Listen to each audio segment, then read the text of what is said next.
Gubernur merasa dia dipilih, bupati merasa dia dipilih juga. Kita sama-sama punya rakyat gitu. Tapi mungkin khusus untuk gubernur, menurut saya ada harus perubahan mindset di gubernurnya sendiri. It takes two to tango tentu saja, bahwa perubahan itu harus dari dua belah pihak. Tapi bisa kita mulai dari pemimpin di tingkat provinsi gubernur. Dia harus sadar bahwa at the end, peran terpenting dari gubernur itu adalah harmonisasi, koordinasi, fasilitasi gitu. Karena gubernur itu sebetulnya kan nggak punya wilayah dan nggak punya rakyat gitu. Begitu keluar dari pendopo, udah wilayahnya Pak Mohan itu. Saya tuh percaya sih, Prof, bahwa kalau masalahnya birokrasi, kepemimpinan itu seperti kata orang pintar itu kan, bahwa ikan itu selalu membusuk dari kepalanya. Jadi teladan itu harus diberikan oleh top leadernya dulu, harus memberikan teladan bahwa saya akan memilih orang yang terbaik, menempatkan orang yang terbaik, sehingga semua orang termotivasi untuk menjadi yang terbaik gitu. Kalau Mataram maju gitu ya, Mataram itu sebagai ibu kota ya, bukan sebagai kotanya, tapi sebagai ibu kota maju, itu nggak ada jaminan bahwa NTB maju. Tapi kalau semua kabupaten di NTB maju, semua desa di NTB maju, otomatis NTB akan maju gitu loh. Jadi pembangunan ini harus dari bawah ke atas gitu, bukan top down dari atas ke bawah gitu. 2 tahun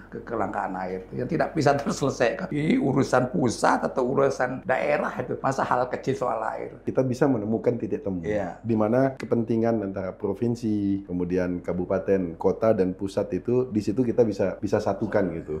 Saya justru pingin sekali menyelesaikan masalah Gili ini dan menjadikan ini sebagai model pelajaran, kita ambil pelajaran dari situ untuk mencegah gili-gili yang lain yang jumlahnya puluhan di NTB nanti menghadapi persoalan yang sama. Hari ini atau sore ini kita sangat berbahagia kedatangan tamu istimewa, yaitu calon gubernur kita, calon gubernur Nusa Tenggara Barat, yaitu Mami Dr. Haji Lalu Iqbal. Assalamualaikum, Mami. Waalaikumsalam, Sehat Prof. selalu. Ini kita kalau wawancara sama Prof ini deg-degan gitu ini. Santai-santai. Selalu forceful gitu. Saya suka ikut menonton podcastnya Prof Asikin, ini luar biasa. Saya bilang ini forceful banget. Oke, jadi Bapak-bapak, Ibu-ibu yang saya hormati, kita ingin mengulik ya kira-kira bagaimana program-program beliau terhadap Nusa Tenggara Barat. Sore hari ini kita coba kulik mengenai bagaimana pandangan Pak Iqbal terhadap pembenahan atau bagaimana kita membenahi tata pemerintahan di NTB menuju ke good governance. Jadi menurut pandangan apa yang Bapak lihat dari luar tentang birokrasi kita misalnya, yang nanti bisa ditingkatkan atau dibenahi ketika insya Allah Bapak terpilih menjadi gubernur di NTB.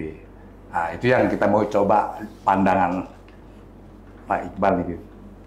Kita berangkat dari point of departure kita adalah statistik yang menunjukkan bahwa NTB dengan begitu banyak kekayaan, begitu banyak potensi, ternyata masih berada di 10 provinsi paling miskin di Indonesia.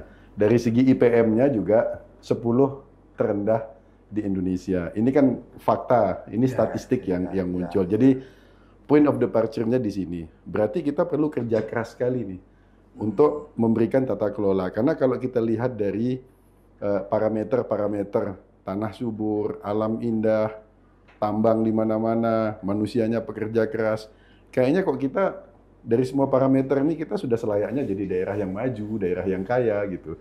Tapi kok fakta statistiknya seperti itu. Terus di mana masalahnya gitu? Problemnya yang saya lihat adalah di tata kelola gitu. Tata kelola pemerintahan.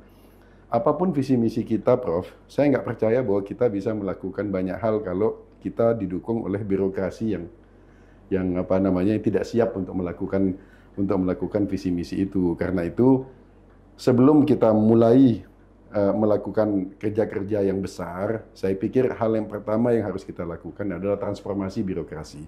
Birokrasi ini harus kita transformasikan dulu untuk menjadi birokrasi yang setiap melakukan kerja-kerja besar.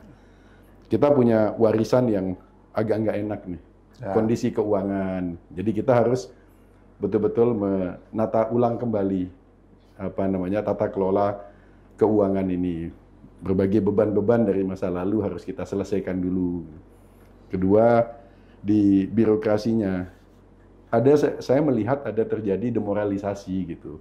Orang jadi tidak terdorong untuk tidak termotivasi untuk berbuat yang terbaik, melakukan tugasnya dengan sebaik mungkin, melayani masyarakat sebaik mungkin. Karena at the end, orang itu mau maju atau tidak ditentukan oleh prestasinya, tapi ditentukan oleh pertimbangan lain. Ada politis, ada pertimbangan kedekatan, dan sebagainya. Karena yang menentukan itu adalah politik dan kedekatan, akhirnya yang dikejar ya ini, motivasi, bukan berbuat yang terbaik, bukan berprestasi yang dikejar gitu akhirnya gitu. Nah ini harus kita benahin dulu, baru kita mulai program-program kerja-kerja besar. Ada kritik memang selama ini ya, ada anggapan bahwa kadang-kadang ketika gubernur terpilih, ya, maka dia bawa gerbongnya ke dalam birokrasi, sehingga ada kecemburuan, ada konflik internal di dalam birokrasi itu.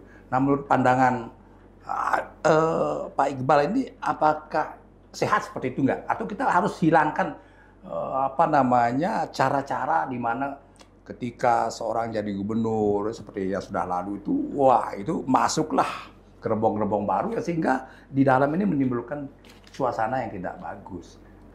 Itu yang terjadi ya masa lalu. Nah, menurut pandangan Pak Iqbal, gimana sebaiknya sebenarnya? Sebenarnya undang-undang ASN itu disusun dengan sangat realistis.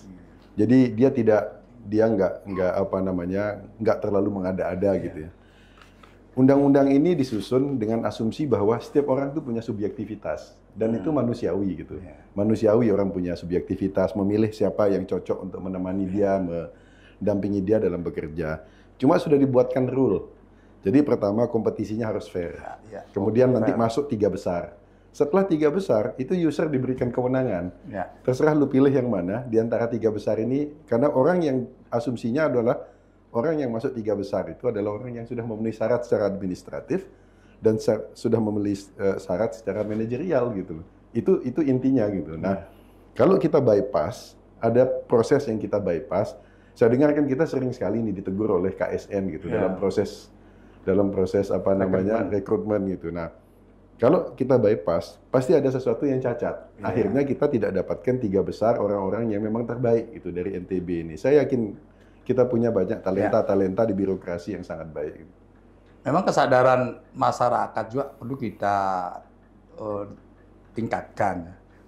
Karena sering konflik terjadi ketika rekrutmen, seleksi, asesmen calon. Dikira kalau dia nomor urut 1, itu yang terbaik. Padahal bukan begitu kan. 3 besar ini diserahkan kepada pemakai, user. Nah ini kita sebagai tim penyeleksi diuber-uber tuh.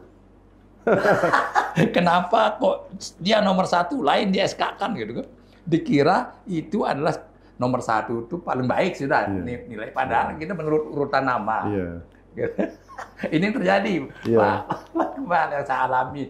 Yang saya lihat adalah ada distrust. Ada distrust di masyarakat gitu. Karena cara kita melakukan rekrutmen selama ini ada saja ordalnya, ada unsur pertimbangan yang non substantif gitu, yang lebih banyak, sehingga orang udah terlanjur distrust terhadap proses itu. Nah, memang tugas kita adalah membangun lagi kepercayaan publik terhadap proses yang kita lakukan. Dan saya tuh percaya sih, Prof, bahwa kalau masalahnya birokrasi, kepemimpinan itu seperti kata orang pintar itu kan, bahwa ikan itu selalu membusuk dari kepalanya. Jadi teladan itu harus diberikan oleh top leadernya dulu, harus memberikan teladan bahwa saya akan memilih orang yang terbaik, menempatkan orang yang terbaik, sehingga semua orang termotivasi untuk menjadi yang terbaik. Gitu.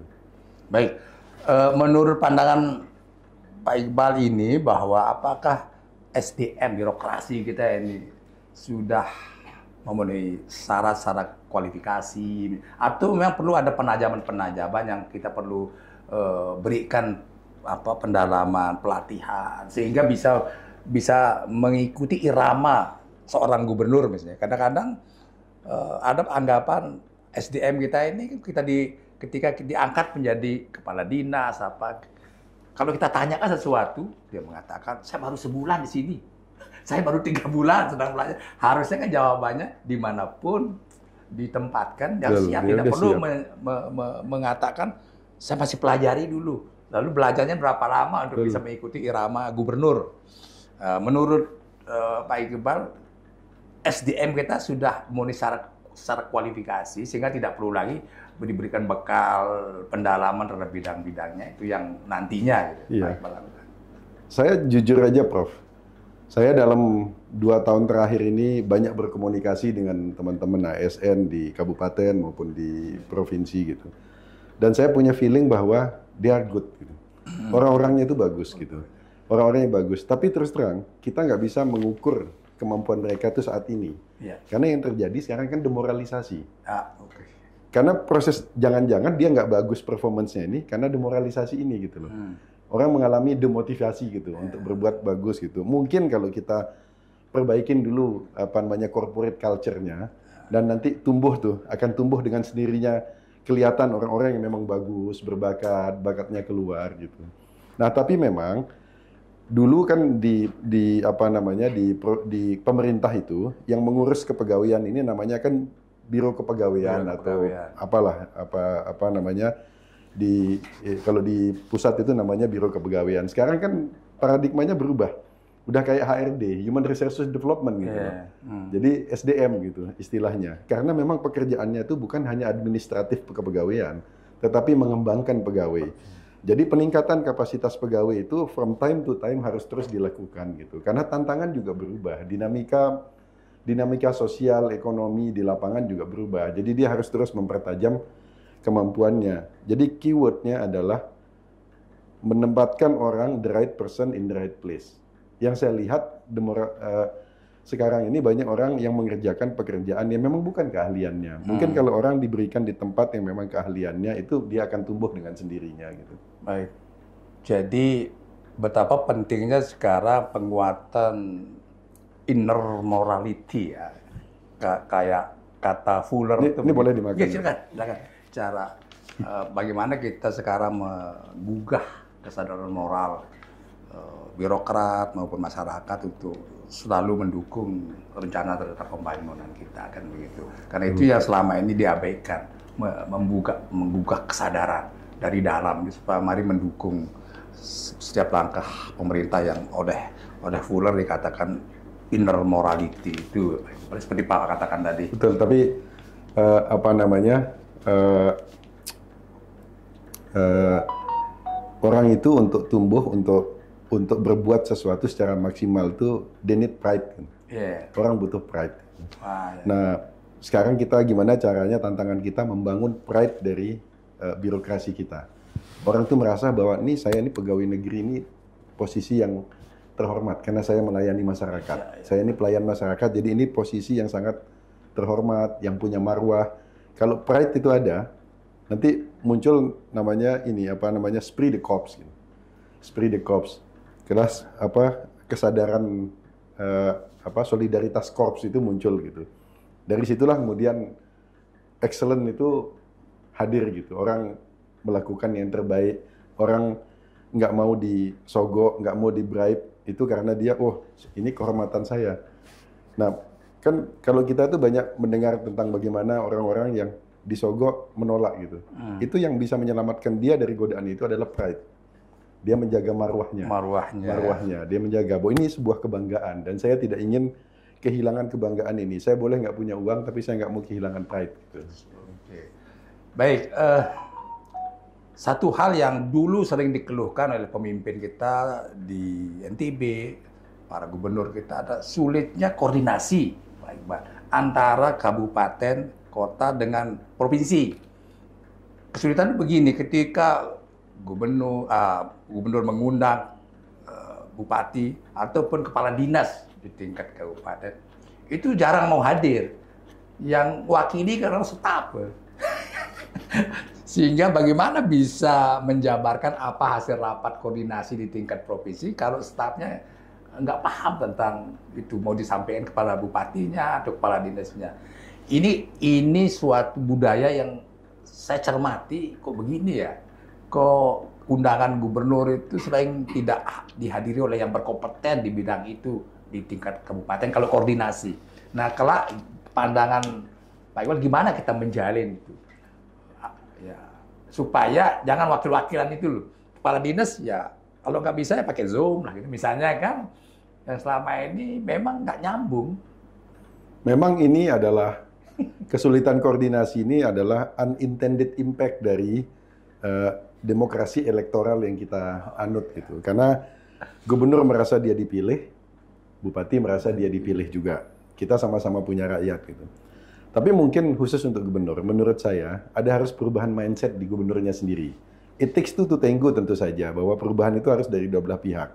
Tapi bisa kita mulai dari pemimpin di tingkat provinsi gubernur. Dia harus sadar bahwa at the end, peran terpenting dari gubernur itu adalah harmonisasi, koordinasi, fasilitasi gitu. Karena gubernur itu sebetulnya kan nggak punya wilayah dan nggak punya rakyat gitu. Begitu keluar dari pendopo, udah wilayahnya Pak Mohan itu kan. Udah rakyatnya Pak Mohan. Tukang parkir bahkan yang di luar itu udah tukang parkirnya Pak Mohan gitu loh. Di luar itu gitu. Jadi sebetulnya dia nggak punya wilayah. Nah jadi dia jangan berkompetisi dengan kota dan kabupaten. Tapi dia bagaimana empowering kota dan kabupaten dan seluruh struktur di bawahnya sampai ke dusun itu supaya mereka bisa melakukan pekerjaannya dengan maksimal gitu. Itu sebabnya kalau Prof. Ikin lihat di visi misi kita ini banyak sekali kita bicara mengenai desa, dusun, mengenai penguatan kabupaten, kota, karena that's the main function gitu dari seorang gubernur itu, membuat struktur di bawahnya itu memberi arah memberi arah bersama, collective direction gitu kepada NTB gitu. Ini arah kita bersama ya, ini prioritas kita bersama. Nah, lalu kita bagi tugas di kabupaten, kota, desa, dusun. Kita ini jadi arranger aja, konduktor gitu. Mereka butuh di mana mereka punya kelemahan, ayo kita bantu di situ supaya kuat. Ternyata kalian lemah di sini, kita bantu di situ. Nah, karena itu kita salah satu yang saya pikirkan ini belajar dari pengalaman sulitnya koordinasi di birokrasi 28 tahun berada di birokrasi. Kita akan membuat semacam liaison officer. Jadi kantor penghubung itu. Kantor penghubung di setiap kabupaten dan kota. Kantor penghubung provinsi di setiap kabupaten dan kota. Mungkin di tahun pertama kita mulai dari Des Sumbawa, Des Lombok Tengah. Yang itu harus dijabat oleh orang yang berasal dari daerah itu dan berbahasa, mengerti budaya dari masing-masing kabupaten kota itu.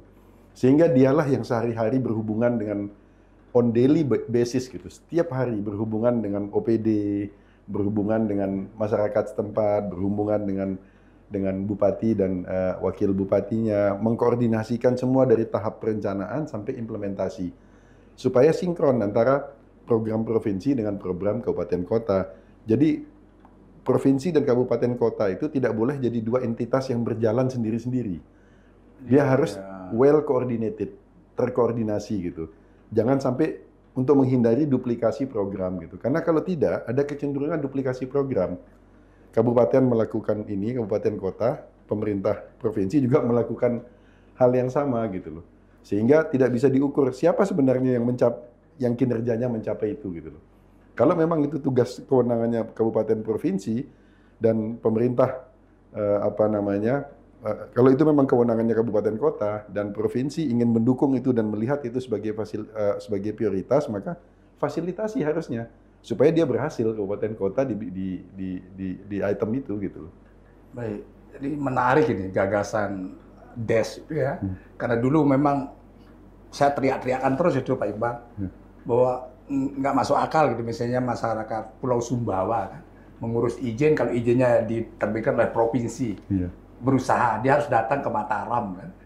Nah, dengan adanya gagasan ini yang dulu saya teriak-teriakan menarik bahwa sehingga kalau pengurusan izin-izin ya sudahlah Des di Pulau Sumbawa yang nangani. Betul. Malah saya katakan ekstrem dulu bahwa ya udah wakil gubernur jangan berkantor di Mataram.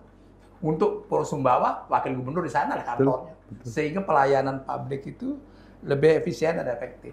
Des ini jadi sangat menarik. Karena sudah lama saya di media teriakan itu. Orang Lombok Tengah misalnya mengurus sesuatu yang dari Kopang kan harus ke Praia. Gitu. Betul. Harusnya bisa dibuat di Kopang apa itu melayani catatan sipil. Gitu. Betul.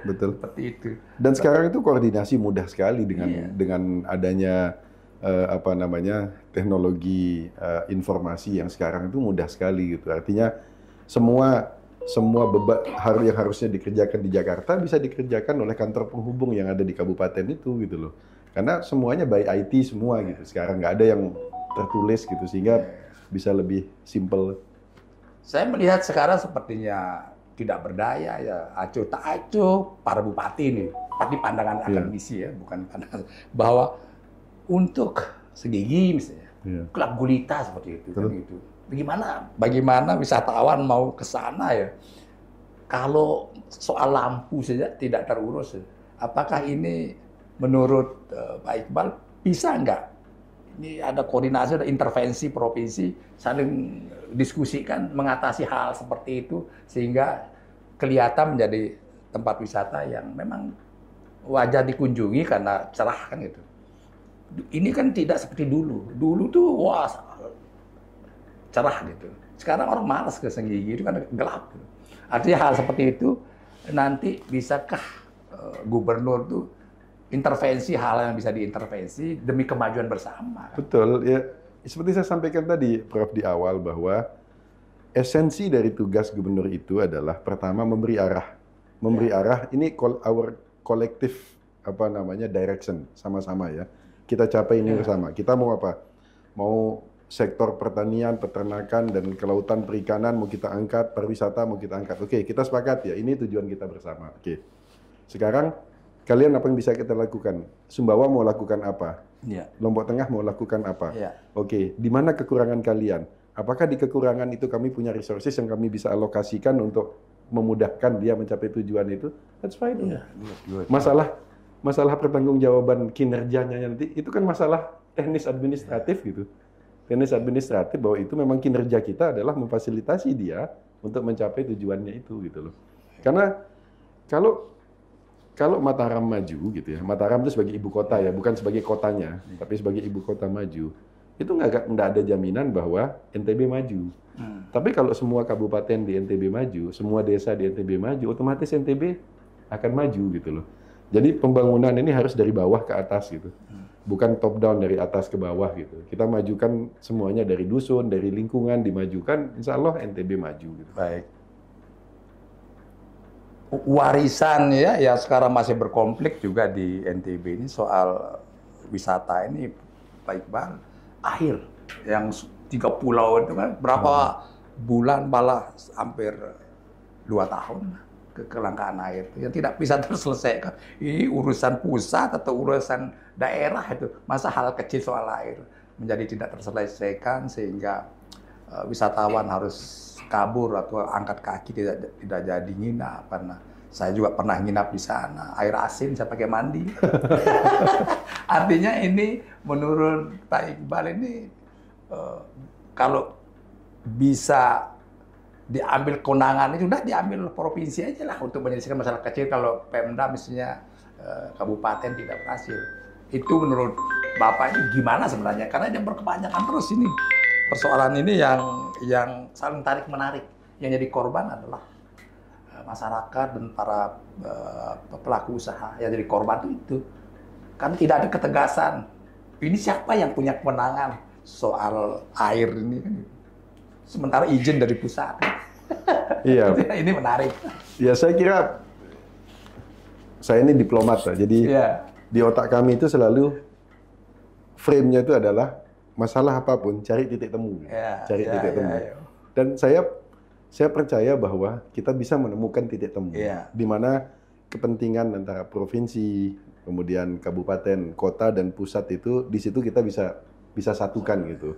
Dan cari solusi. Saya lagi mikir ini memang persoalan terbesar kita dengan pembangunan pariwisata di NTB itu adalah semua destinasi wisata kita itu autopilot tumbuhnya. Tidak pernah direncanakan, tidak ada blueprint-nya. Tidak pernah ada blueprint-nya gitu. Tahu-tahu jadi aja. Kayak Gili Trawangan, tahu-tahu jadi. Begitu sudah overcrowd, baru kita sadar, oh ternyata nggak ada sumber air. Oh ternyata nggak ada tata kelola sampah. Gitu. Oh ternyata ada masalah tanah. Ada masalah tanah di situ. Baru kita sadar. Dan a bit too late gitu. Sudah agak terlambat untuk melakukan intervensi. Bisa kita intervensi, tetapi costly gitu. Cost-nya mahal. Nah, saya justru pingin sekali menyelesaikan masalah Gili ini dan menjadikan ini sebagai model pelajaran, kita ambil pelajaran dari situ untuk mencegah gili-gili yang lain yang jumlahnya puluhan di NTB nanti menghadapi persoalan yang sama. Jadi kita tata semua gili-gili yang ada ini, coba kita tata kelolakan dengan baik dari awal. Kita siapkan blueprintnya bersama antara provinsi, pusat dan apa namanya dan kabupaten kota gitu. Saya percaya kalau kita punya proposal yang bagus gitu. Ya. Karena saya pernah di pemerintah pusat, gitu. Jadi bisa merasakan cara berpikirnya pemerintah pusat. The problem is kita selalu menawarkan penyelesaian yang parsial gitu, yang piecemeal gitu. Cuman masalah tanahnya doang yang diselesaikan. Padahal ini punya impact terhadap masalah sosial, masalah yang lain. Kita harus menawarkan penyelesaian yang one stop gitu. Sekali kita selesaikan, selesai untuk selamanya gitu. Kira-kira begitu. Baik, terakhir mungkin yang banyak jadi pertanyaan adik-adik mahasiswa yang mau tamat belajar di perguruan tinggi, gimana ini Pak nasib kita, Prof? Apakah kita masih bisa sekolah ke luar negeri? Gitu. Nanti saya tanyakan karena seolah-olah ini kan hak ciptanya ada pada gubernur sebelumnya. Tapi kalau Bapak punya gagasan seperti apa untuk mengirim adik-adik kita yang mau sekolah gitu? Sebenarnya beasiswa ini kan bukan barang baru. Sejak zaman TGB sudah dimulai dalam format yang berbeda gitu. Prinsipnya gini, Prof. Beasiswa harus diteruskan. Itu prinsip itu harus diteruskan. Karena ini bermanfaat. Dan beasiswa itu tidak terbatas pada beasiswa di level S1, S2, S3, level SMA juga banyak yang membutuhkan beasiswa gitu untuk dapat di sekolah-sekolah yang bagus gitu. Nah, dan beasiswa ini tidak terbatas pada orang NTB yang sedang berada di NTB, tetapi orang NTB yang sedang sekolah di luar juga banyak yang membutuhkan beasiswa gitu. Jadi kalau saya selalu bilang gini, Iqbal, Zulkifli Mansah, TGB, itu kan orang-orang yang bisa jadi begini nih karena beasiswa gitu. Jadi kami semua ini pasti pro beasiswa gitu, dan kami akan lanjutkan beasiswa. Bahwa saya akan mereview sesuatu itu, yang direview adalah tata kelolanya. Karena ini semangat kita kan transformasi birokrasi, jadi kita ingin semua itu dikelola dengan baik, sesuai kewenangan, transparan gitu. Jadi itu semangatnya, termasuk dengan beasiswa ini. Kita punya kewenangan yang utama kita kan SMA dan SMK, kalau di level provinsi nih gitu. Terus kok tiba-tiba kita menggunakan anggaran kita untuk mengurus yang orang kuliah gitu loh. Nggak apa-apa sih ngurus orang kuliah, asal yang sudah SMA, SMK ini udah beres. Masalahnya belum beres gitu loh. Dan yang membutuhkan intervensi pemerintah di SMA dan SMK ini sangat banyak gitu. Jangan sampai kalau kita yang wajib kita nggak urus, yang sunnah kita urus, itu kan sama dengan orang yang rajin sholat duha dan sholat tahajud, tapi nggak pernah sholat 5 waktu gitu loh. Kan aneh gitu. Jadi nggak apa-apa, kita akan teruskan. Pasti saya jamin Prof bahwa kita akan teruskan program beasiswa itu, tapi formatnya pasti akan kita ubah, tata kelolanya akan kita beresin, dan kita pastikan bahwa yang punya akses ke beasiswa itu adalah setiap putra provinsi ini, setiap anak NTB punya akses ke beasiswa itu asal dia memenuhi syarat gitu. Nah itu adik-adik sekalian, para mahasiswa, ya, para pelajar, jangan khawatir bahwa menyekolahkan putra-putra terbaik NTB ini akan terus berlanjut, ya. Persiapkan diri. Kata beliau, persiapan diri, bahasa Inggrisnya jangan pasti bahasa sasa saja ya. Bahasa Inggrisnya juga harus dipasihkan paling tidak. Ya ada TOEFL yang memenuhi syarat sehingga kita go public, sekolah ke luar negeri, sekolah ke luar daerah ya. Penting akan tetap mendapat perhatian dari provinsi, wabil khusus Pak Iqbal jika nanti Allah memberikan takdir untuk memimpin NTB. Dan saya yakin banyak cara peluang kita untuk memberikan beasiswa kepada adik-adik itu, anak-anak kita ini tanpa harus menggunakan APBD. Oke. Saya yakin. Itu yang penting ya, tanpa harus menggantungkan biaya dari APBD karena agak riskan nanti kalau diminta pertanggungjawaban secara keuangan. Itu adalah kewenangan pusat, soal pendidikan tinggi itu kan kewenangan pusat. Lalu kita pakai APBD provinsi yang kewenangannya SLTA misalnya gitu. Konflik terjadi. Secara administratif sih boleh itu Boleh. dilakukan gitu dengan hibah, mekanisme hibah, itu hibah. mekanisme hibah boleh gitu loh. Tetapi secara moral gitu, justified tidak gitu. Menggunakan uang segitu banyak, sementara yang di situ SMA untuk tingkat putus sekolahnya tinggi sekali tingkat putus sekolahnya. Artinya dia nggak punya uang untuk menyelesaikan sekolah di level SMA itu. Itu sih yang jadi keprihatinan kita, Prof.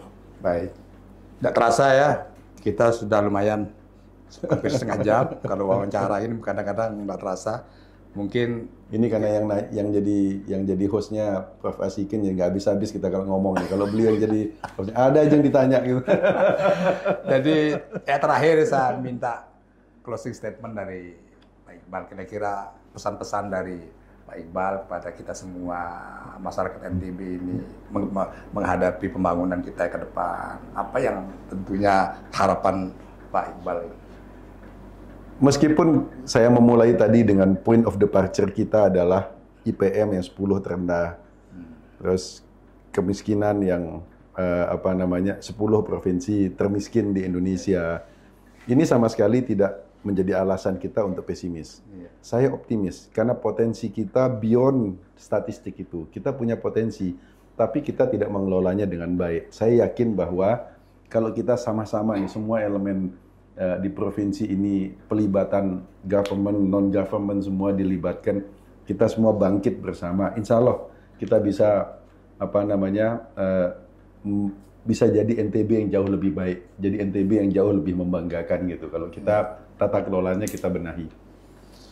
Baik, saudara-saudara, Bapak-bapak, ibu-ibu, pemirsa yang selalu setia kepada podcast Prof. Asikin, demikianlah ya poin-poin ya yang sore ini bisa akan disampaikan gagasan-gagasan Pak Iqbal ya, sangat berharga bagi kita semua, bagi saya juga sebagai pengamat ya. Mudah-mudahan gagasan ini nanti terus kita kawal supaya terwujud NTB yang maju mendunia, maju sejahtera, dan semuanya menjadi ikon-ikon kita demi kebaikan bersama. Jangan khawatir bahwa niat baik pasti akan dibalas dengan kebaikan dari Allah Subhanahu wa taala.